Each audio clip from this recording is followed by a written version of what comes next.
Police ಠಾಣೆ ಮುಂದೆ ಗಿಡ ನೆಡುವ ಕಾರ್ಯಕ್ರಮಕ್ಕೆ ಚಾಲನೆ 200ಕ್ಕಿಂತ ಹೆಚ್ಚು ಗಿಡಗಳು ನೆಟ್ಟ ಪೊಲೀಸರು ಪರಿಸರ ಸಂರಕ್ಷಣೆಯಲ್ಲಿ ಮಾನವನ ಪಾತ್ರ ಪ್ರಮುಖವಾದದ್ದು ಚಿಂತಾಮಣಿ ಪರಿಸರ ಸಂರಕ್ಷಣೆಯಲ್ಲಿ ಮಾನವನ ಪಾತ್ರ ಪ್ರಮುಖವಾದದ್ದು ಪ್ರತಿಯೊಬ್ಬರೂ ಅರಣ್ಯ ಪರಿಸರ ಬಗ್ಗೆ ಕಾಳಜಿ ವಹಿಸಬೇಕು ತಮ್ಮ ಮನೆ ವಟಾರದ ಜಾಗದಲ್ಲಿ ಮರಗಿಡಗಳನ್ನು ಬೆಳೆಸಬೇಕು ಅಲ್ಲದೆ ಸಾರ್ವಜನಿಕ ಸ್ಥಳಗಳಲ್ಲಿ ಸಂಘ ಸಂಸ್ಥೆಗಳ ಪದಾಧಿಕಾರಿಗಳು ಗಿಡವನ್ನು ಬೆಳೆಸುವ ಮತ್ತು ಅದನ್ನು ನಿರ್ವಹಣೆ ಮಾಡುವ ಕಾರ್ಯದಲ್ಲಿ ತೊಡಗಿಸಿಕೊಂಡರೆ ಪರಿಸರ ಸಮೃದ್ಧಿಗೊಳ್ಳುತ್ತದೆ ಎಂದು ಕೆಂಚಾರ್ಲಹಳ್ಳಿ ಪೊಲೀಸ್ ಠಾಣೆಯ ಸರ್ಕಲ್ ಇನ್ಸ್ಪೆಕ್ಟರ್ ವೆಂಕಟರಮಪ್ಪ ಅಭಿಪ್ರಾಯಪಟ್ಟರು.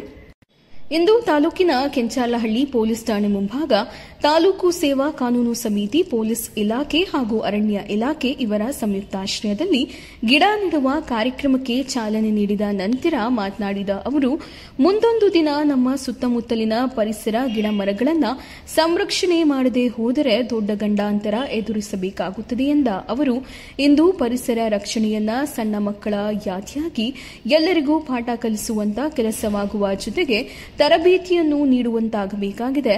ಅಂತಹ ಪರಿಸರ ಸಂರಕ್ಷಣೆ ಜಾಗೃತಿ ಮೂಡಿಸುವ ಕೆಲಸವನ್ನ ಅರಣ್ಯ ಇಲಾಖೆಯವರು ಮಾಡುತ್ತಿರುವುದು ಶ್ಲಾಘನೀಯದ ವಿಷಯ ಎಂದರು. ಬಟ್ಲಹಳ್ಳಿ ಠಾಣೆಯ ಸಬ್ ಇನ್ಸ್ಪೆಕ್ಟರ್ ಪುನೀತ್ ನಂಜರಾಯ್ ಹಾಗೂ ಸಬ್ ಇನ್ಸ್ಪೆಕ್ಟರ್ ಶಿವಕುಮಾರ್ ಮಾತನಾಡಿ ಪ್ರತಿಯೊಂದು ಜೀವ ಜಲ ಮನುಷ್ಯ ಪ್ರಾಣಿ ಪಕ್ಷಿ ಉಸಿರಾಡಬೇಕಾದರೆ ಪರಿಸರ ಅಷ್ಟೇ ಅತ್ಯವಶ್ಯಕವಾಗಿರುತ್ತದೆ. ಅವುಗಳನ್ನು ಉಳಿಸಿಕೊಳ್ಳುವ ನಿಟ್ಟಿನಲ್ಲಿ ಗಿಡ ಮರಗಳ ನೆಡುವುದರೊಂದಿಗೆ ಸಂರಕ್ಷಣೆ ಮಾಡಬೇಕಿದೆ.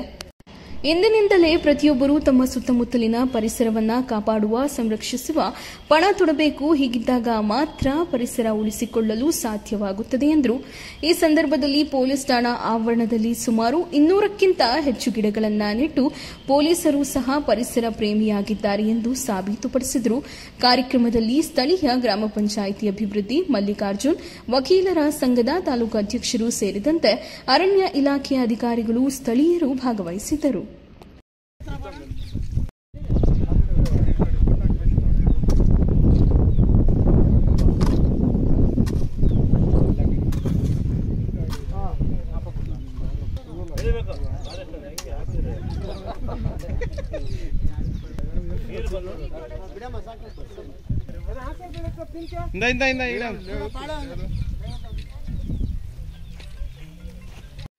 ಗಿಡ ನನ್ನವು ಅನ್ನೋದು ಅವರೆಲ್ಲರಿಗೂ ಒಂದು ಭ್ರಮೆ ಇರ್ತದೆ.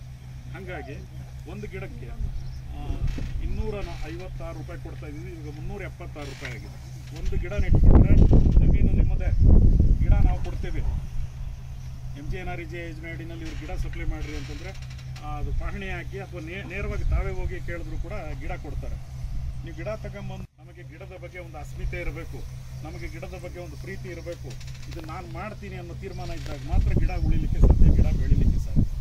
ಅವತ್ತು ನಾನು 16 ಮೀಟಿಂಗ್ಸಲ್ಲೇ ನಮ್ಮ ಕಮಿಷನರ್ ಅವ್ರ ಮುಂದೆ ಕೂಡ ನಾನು ಹೇಳಿದೆ, ಈ ಥರ ಗಿಡಗಳದ್ದು ಪ್ರೋಗ್ರಾಮಲ್ಲಿ ತುಂಬ ಶ್ರಮ ಹಾಕ್ತೀವಿ, but result is very bad sir ಅಂತ. ಆವಾಗ ಅದರಲ್ಲಿ ಸ್ವಲ್ಪ ಮಾಡಿಫಿಕೇಶನ್ ಮಾಡಿಬಿಟ್ಟು ಒಂದು ಕೆಲಸ ಮಾಡಿ, ರೈತರಿಗೆ ಗಿಡ ಕೊಟ್ಟು ಪ್ರೋತ್ಸಾಹ ಧನ ಕೊಡೋಣ, ಅವರೇ ನೆಟ್ಕೊಳ್ಳಿ. ಅದಾಗ್ಬೋದು. ಯಾಕೆಂತಂದ್ರೆ ರೈತ ಸರಿ 1000 ಗಿಡ ನೆಟ್ಟಿರೋ ಪ್ಲೇಸ್ಗೆ ಹೋಗೋಣ ನಡಿ ಅಂತಂದರು. ಸ್ನೇಹಿತರೆ, ತಮ್ಮ ಭಾಳ ನೊಂದು ಹೇಳ್ತೇನೆ, ಬರೀ 37 ಗಿಡ ಇತ್ತು ಔಟ್ ಆಫ್ 1000. ಅದು ಏನೋ ಬೈ ಚಾನ್ಸ್ ಮಿಸ್ ಆಗಿಬಿಟ್ರು ಅಂತ ಗಿಡಗಳು.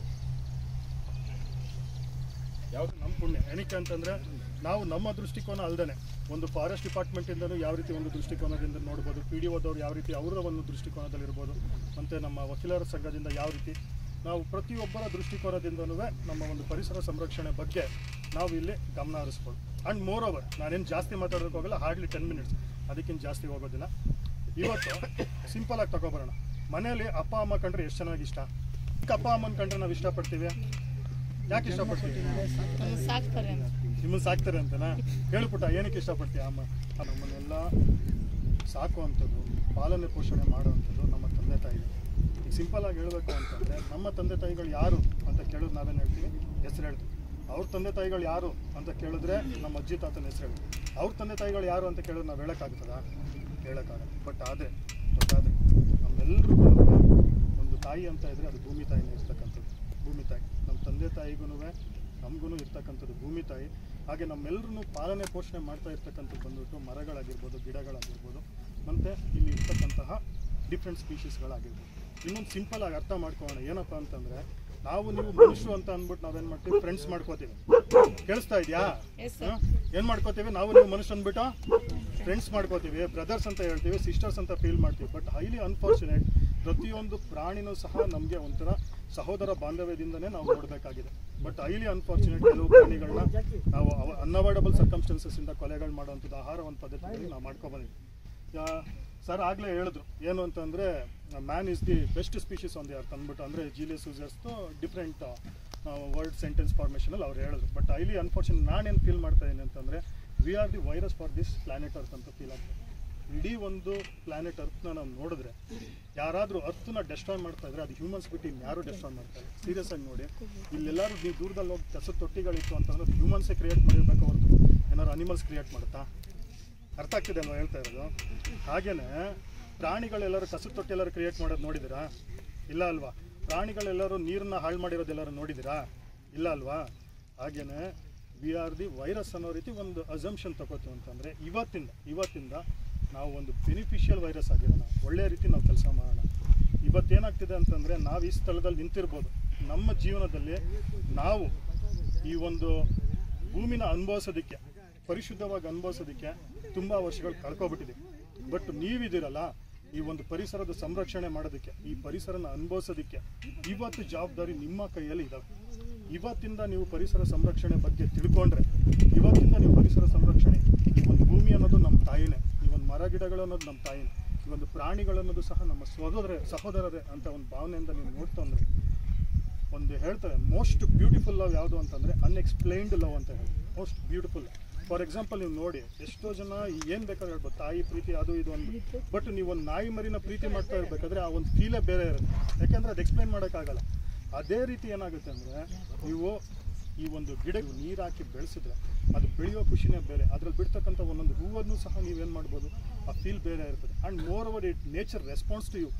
ನೀವು ಅದಕ್ಕೆ ಅನ್ಕಂಡೀಷನಲ್ ಲವ್ ತೋರಿಸ್ತಂದ್ರೆ, ಸೈಲೆಂಟ್ ಲವ್ ತೋರಿಸ್ತಂದ್ರೆ, ಇವೆಲ್ಲ ಜೀವನದಲ್ಲಿ ಎಕ್ಸ್ಪೀರಿಯನ್ಸ್ ಮಾಡಬೇಕು. ಯಾವಾಗಲೂ ತಂದೆ ಪ್ರೀತಿ ಮಾತ್ರನೇ ಅಲ್ಲ, ತಾಯಿ ಪ್ರೀತಿ ಮಾತ್ರನೇ ಅಲ್ಲ, ಅಥವಾ ಒಂದು ಸಹೋದರ ಪ್ರೀತಿ ಮಾತ್ರನೇ ಅಲ್ಲ, ಬೇರೆ ರೀತಿ ಪ್ರೀತಿ ಮಾತ್ರನೇ ಅಲ್ಲ, ಪ್ರಾಣಿ ಪ್ರೀತಿನೂ ನಾವು ಅನುಭವಿಸ್ಬೇಕು, ಪರಿಸರ ಪ್ರೀತಿನೂ ನಾವು ಅನುಭವಿಸ್ಬೇಕು.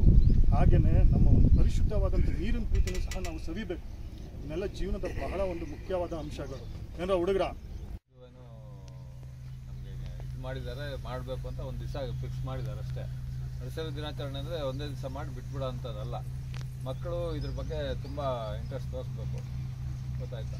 ಎಲ್ಲ ಹಳ್ಳಿಗಳಲ್ಲಿ ರಸ್ತೆ ಅಗಲೀಕರಣ, ಪೈಪ್ಲೈನು, ಇನ್ನೊಂದು ಮತ್ತೊಂದು ಎಲ್ಲದಕ್ಕೂ ಮರಗಳು ಕಡ್ದಾಕ್ತಾ ಇದ್ದಾರೆ. ಇವಾಗ ಹಿಂದೆ ಒಂದು 2 ವರ್ಷದ ಹಿಂದೆ ನಿಮಗೆ ಕರೋನಾ ಬಂದಿದ್ದು ಗೊತ್ತಿದೆ. ಯಾಕೆಲ್ಲ ಸತ್ತೋದು ಅಂತಂದರೆ ಆಕ್ಸಿಜನ್ ಇಲ್ದಿರ. ಆಕ್ಸಿಜನ್ ಇಲ್ದಿದ್ರೆ ಮನುಷ್ಯನಿಗೆ ಇಮ್ಯುನಿಟಿ ಕಡಿಮೆ ಆಗಿಬಿಡ್ತದೆ. ಸೊ ಆಕ್ಸಿಜನ್ ಕೊಡೋಂಥ ಮರಗಳನ್ನ ಕಟ್ ಮಾಡ್ತಾ ಇದ್ದಾರೆ.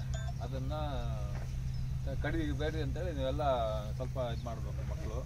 ಮಕ್ಕಳು ಮರ ಗಿಡ ಬೆಳೆಸೋ ಅಂಥ ಹವ್ಯಾಸ ತುಂಬ ಶ್ರದ್ಧೆಯಿಂದ ಮಾಡಬೇಕು. ಈಗಾಗಲೇ ಪೀಡಿ ಹೊರದಂಗೆ ನಿಮ್ಮ ಜನ್ಮದಿನದಲ್ಲಿ ನಿಮ್ಮ ತಂದೆ ತಾಯಿ ಜನ್ಮದಿನಕ್ಕಾಗಲಿ, ಅಣ್ಣ ತಮ್ಮದ ಜನ್ಮದಿನಕ್ಕಾಗಲಿ ಒಂದೊಂದು ಗಿಡ ನೆಟ್ಟು ಅದನ್ನು ಪೋಷಣೆ ಮಾಡಿದ್ರೆ ಎಷ್ಟೋ ಲಕ್ಷಾಂತರ ಗಿಡಗಳನ್ನ ಬೆಳೆಸ್ಬೋದು ನಮ್ಮ ಇದರಲ್ಲಿ. ಪರಿಸರ ಉಳಿಸಿ ಅಂತ ಒಂದು ಮಾತು ಕೇಳ್ತಾ ಇವರೆಲ್ಲ ಬೇಕಾದರೂ ಸಾಧನೆ ಮಾಡಲಿಕ್ಕೆ ಅವಕಾಶ ಇದೆ. First decide your self. ನಾನು ನನ್ನ ಜನ್ಮದಿನಕ್ಕೆ ಅಥವಾ ನಮ್ಮ ತಂದೆ ಜನ್ಮದಿನಕ್ಕೆ ಅಥವಾ ನಮ್ಮ ತಾಯಿ ಜನ್ಮದಿನಕ್ಕೆ ನಾನೊಂದು ಗಿಡ ನೆಡ್ತೀನಿ ಅಂತ ತೀರ್ಮಾನ ಮಾಡ್ಕೊಳ್ಳಿ. ಅವತ್ತು ನೆಡ್ರಿ ಒಂದು ಗಿಡ ನೆಟ್ಟು, ಮತ್ತು ಅದ್ರ ಖುಷಿ ಎಷ್ಟಿರ್ತದೆ ಅಂದರೆ ನಾವು ವರ್ಣಿಸಲು ಸಾಧ್ಯ ಇಲ್ಲ. ನಮ್ಮ ಕೈಯಲ್ಲಿ ಆಗಲ್ಲ ಬಿಡಿ. ಗಿಡ ನಮ್ಗೆ ಎಲ್ಲಿ ಕೊಡ್ತಾರೆ? ಆ ಹಳ್ಳ ತೆಗಿಯೋದು ಯಾರು? ಅವೆಲ್ಲ ಒನ್ ಅವರ್ ಕೂತ್ಕೊಂಡ್ರೆ 2-3 ಹಳ್ಳ ನಾವೇ ತೆಗೆದು ಬಿಡ್ಬೋದು. ಅದೇನು ಬ್ರಹ್ಮವಿದ್ಯೆ ಏನಲ್ಲ. ಜೊತೆಗೆ ಫ್ರೆಂಡ್ನ ಜೊತೆಲಿ ಸೇರಿಸ್ಕೊಂಡ್ರೆ ನಾವೇ ಹಳ್ಳ ತೆಗಿಬೋದು. ನಾವು ಫಸ್ಟ್ ತೀರ್ಮಾನ ಆಗಬೇಕು, ಮೈಂಡಲ್ಲಿ ಸೆಟ್ ಆಗಬೇಕು, ನಾನು ಗಿಡ ನೆಡಬೇಕು. ಇಂಥದ್ದೆಲ್ಲ ಸಾಧನೆ ಮಾಡಲಿಕ್ಕೆ ನಮಗೆಲ್ಲ ಅವಕಾಶ ಇದೆ. ಏಕೆ ಅಂತಂದರೆ ಮಾನವ ಕುಲದಲ್ಲಿ ಮನುಷ್ಯ ಅನ್ನೋಂಥದ್ದು ಪ್ರಾಣಿ ಕುಲದ ಹುಟ್ಟುರತ್ನ ಇದ್ದಂಗೆ. ಪ್ರಾಣಿ ಕುಲದಲ್ಲಿ ಈಗ ಕತ್ತೆಗಳೆಲ್ಲಾದ್ರೂ ನಗೋದು ನೋಡಿದ್ದೀರಾ? ನಗೋದಿಲ್ಲ. ಮನುಷ್ಯ ನಗ್ತಾನೆ, ಮನುಷ್ಯ ಯೋಚನೆ ಮಾಡ್ತಾನೆ, ಮನುಷ್ಯ ಏನು ತೀರ್ಮಾನ ತಗೋಬೇಕು ಆ ತೀರ್ಮಾನ ತಗೊಳ್ತಾನೆ. What a piece of work is man. Julius Caesar ಅವರು ಹೇಳ್ತಾರೆ, ಮನುಷ್ಯ ಏನು ಬೇಕಾದರೂ ಸಾಧನೆ ಮಾಡಲಿಕ್ಕೆ what a piece of work is man, how noble in reason, how infinities in faculties, paragon of the animal. ಪ್ರಾಣಿ ಕುಲದ ಅನರ್ಘ್ಯ ರತ್ನ ಮನುಷ್ಯ. ಇವನೇನು ಬೇಕಾದರೂ ಸಾಧನೆ ಮಾಡಬಲ್ಲ. ಸೊ ಸಾಧಿಸುವ ಛಲ ಮತ್ತು ತೀರ್ಮಾನ ಬದ್ಧತೆ ಇಟ್ಕೊಂಡಾಗ ಮಾತ್ರ ನಾವೆಲ್ಲ ಸಕ್ಸಸ್ಫುಲ್ ಆಗಿ ಇದನ್ನು ಸಾಧಿಸಿ ತೋರಿಸಲಿಕ್ಕೆ ಅವಕಾಶ ಇದೆ ಅಂತ ಹೇಳ್ತಾ, ಇನ್ನು ಹಿರಿಯರ ಇಲಾಖೆ, ಈ ಇಲಾಖೆ ಯಾರು ಸೋಷಿಯಲ್ ವೆಲ್ಫೇರ್ ಆಫೀಸರು ಅಥವಾ ಸೋಷಿಯಲ್ ಫಾರೆಸ್ಟು, ರೇಂಜ್ ಫಾರೆಸ್ಟ್ ಅವರು ಈ ಕೆಲಸ ಮಾಡಿದ್ರೆ ಅದರಲ್ಲಿ ಅದು ಅವ್ರ ಕೆಲಸ ಬಿಡಿ. ನನಗೆ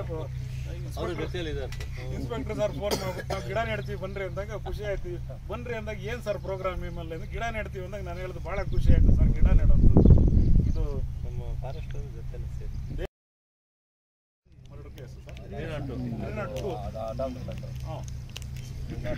ಕೊಲೆ ಮಾಡಿದ್ರೆ ಏನು ಶಿಕ್ಷೆ ಕೊಡ್ತೀವಿ ನಾವು ಭಾರತದಲ್ಲಿ, ಆ ಶಿಕ್ಷೆಯನ್ನ ಸ್ವಿಟ್ಜರ್ಲ್ಯಾಂಡಲ್ಲಿ ಕೊಡ್ತಾರೆ. ಸೊ ಅಂಥ ಕಠಿಣವಾದ ಶಿಕ್ಷೆಗಳನ್ನು ನಾವು ಇಲ್ಲಿ ಜಾರಿ ಮಾಡಿದಾಗ, ಕಾನೂನು ಮತ್ತಷ್ಟು ಬಿಗಿಯಾದಾಗ ಮಾತ್ರ ಗಿಡಗಳು ಉಳಿಲಿಕ್ಕೆ ಸಾಧ್ಯ. ನಾವೆಲ್ಲ ಇವಾಗಲೂ ಗಮನಿಸ್ತೀವಿ, ಇವಾಗಲೂ ಕೇಳ್ಪಡ್ತಾ ಇರ್ತೀವಿ. ಇಲ್ಲಿ ಸುಮಾರು ಮರಗಳಿದ್ವು ಸರ್, ದೊಡ್ಡ ದೊಡ್ಡ ಮರಗಳಿದ್ವು, ಎಲ್ಲ ಕಡ್ದಾಕ್ಬಿಟ್ರು ಸರ್. ಸರ್ ನಮ್ಮ ಮನೆ ಮುಂದ್ಗಡೆ ಒಂದು ಆಲದ ಮರ ಇತ್ತು ಸರ್, ಎಷ್ಟು ದೊಡ್ಡದಿತ್ತು, ಕಡ್ದಾಕ್ಬಿಟ್ರು ಸರ್.